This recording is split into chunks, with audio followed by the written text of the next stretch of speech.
Hello, hello, hello, nonprofit leaders. Sarah Olivieri here. And today I want to talk about building a stronger nonprofit team. I think so many organizations I have heard out there are struggling with hiring or retaining great team members, or sometimes these days, even any team members. If you have had this problem, stick around for the next few minutes. I'm going to give you my top tips on building or keeping great team members. All right. Number one, nonprofit people. You have to pay your people not just a living wage, but a good wage, a wage that is worthy of the world-changing work that you do at your organization.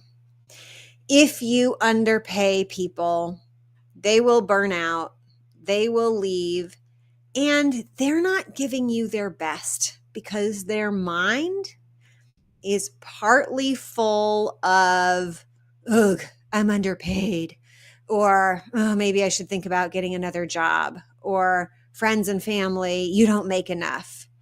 Or maybe, and I hear this happen a lot, they've taken on a second job to help make ends meet because their nonprofit job pays so little, but they don't want to give up on the nonprofit. And so they're coming to your place already just like physically burnt out because they're overworking. All right, so you might be going, well, we don't have the budget to pay people. Well, not the topic of this training, but it is totally possible if you want to learn how to add staff and level up how much you're paying staff. You can go to pivotground.com/staff up. I think that's without a dash. Let me just make sure I've given that to you correctly. Staff dash up. And I have a training there that you can watch where I talk all about how to be able to afford and then build the nonprofit dream team that you've always wanted. All right, so that's tip one. Tip two, you do need to create a supportive and inclusive workplace culture. On the surface, this sounds kind of like, yes, it's a good idea. But when we go down to like, how do we actually change culture? This means having processes and practices in place that nurture this kind of supportive and inclusive workplace. So a couple examples of how you can do this. So when you start your team meetings, whether it's a full staff meeting or a small meeting, how do you start that meeting? Because the process you go through in meetings is the process that is going to kind of it should be your North Star. It should be a shining example of how you want people to interact with each other at work, and how people interact with each other is what ultimately creates the culture. So if your meetings start off with executive director makes, a bunch of announcements and try to cram a bunch of information down everybody's throat, and then a couple people who are, the loud people in your organization bring up a few points, and then everybody leaves going, oh my God, that was such a waste of my time. And now they're kind of like talking behind people's backs. Wasn't she so annoying? Why did he have to bring that up for the 10th time? And Jesus Christ, excuse my language, why is our executive director cramming all this information that was way too much for us and maybe could have even been in an email? That's going to set a tone, and it's going to get into the rest of your culture. Alternatively, you could begin your meetings with a reflective moment of silence. I love to begin meetings with just any sort of structured segue, a check-in. What's a personal high and low from your week? Or it could be a personal and a work high and low, right? Take a moment to bring everybody in and acknowledge and appreciate everybody in the room as people, right? And there's going to be two big things, right? For culture, so say when we greet each other, we say, I love that saying, I hope I say it right, salbona, right? I see you, right? Acknowledge that your people are whole people coming into this room. And as a leader, this also gives you a lot of good sense of how your team is doing. Do they need a little emotional support? Do they need some more information? Do they need time to talk through something? Is everybody jazzed up and excited to like power through a bunch of work, right? So we want to start our meetings by acknowledging people, and then we want to make sure that our meetings are filled with things that need to be meetings, things that people actually need to discuss and share as a group verbally. Of course, there's lots of other ways to create supportive and inclusive culture. But I hope that example of just the simple thing of how you structure your meetings can translate into culture and supportive and inclusive culture. Okay. My third tip is investing in professional development and growth opportunities for your staff. You want people to be able to level up their skill base. And you might be going, well, what if they get better and they leave us? But then you might also ask, what if they don't get better and they stay, right? Professional development, people like learning, actually, for the most part. They like growing, they like improving, and they like opportunity for forward or upward movement in their organizations.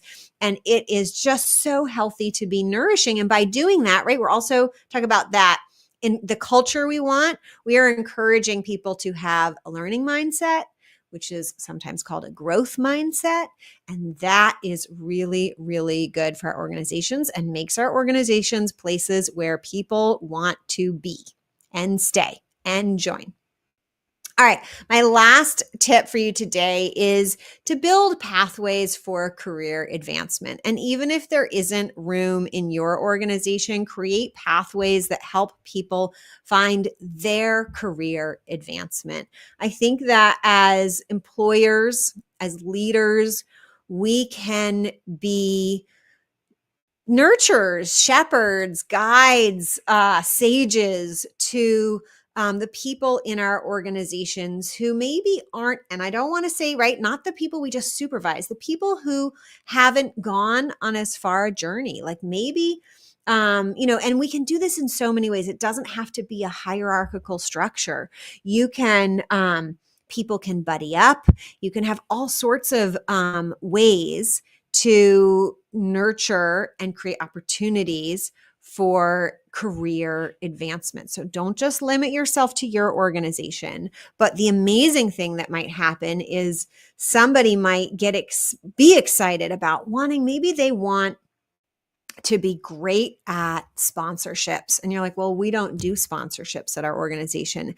Maybe they leave and you've just had an amazing experience. They get great sponsorships, or maybe they bring whole new opportunities, or they learn about sponsorships and it causes them to think about something in a new way and they can start something new at your organization. I really don't think you can go wrong with, again, this is the theme of encouraging growth. And so we want to have a lot of opportunities. And the last thing I'll say on creating career advancement, development opportunities is, I talked about in a previous video about how we want to open up the roles in our organizations, the conversation about who's going to be in what role, to as many people as in our organizations as we can. I facilitate these conversations, staff wide, as we think about evolving our strategy. Who would like to change roles? Who would like to, is there anything in this whole map of everything we do in a nonprofit that you would be interested in doing? That anybody, we can have conversations and dialogue, and we can try things on in a provisional kind of temporary period, see if they're a good fit, both for the person who is interested in doing it and the organization. We don't have to have this top-down decision-making structure around who is going to advance to which position. And you would be surprised the people who come out of the woodwork who you already have on your team, who have just been waiting for an opportunity to shine. On that note, I'm going to wrap up for today. If you'd like tips like this, like a summary of this video in your email box, or announcements about upcoming videos or trainings that I'm doing, you can go to pivotground.com/sign up.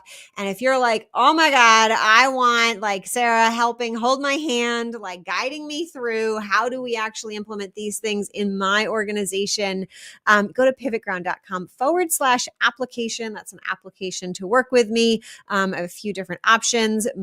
For most organizations, that is the Thrive program, where we work individually and small group with other executive directors to help organizations and their leaders thrive. Until next time, I'm Sarah Olivieri. Bye.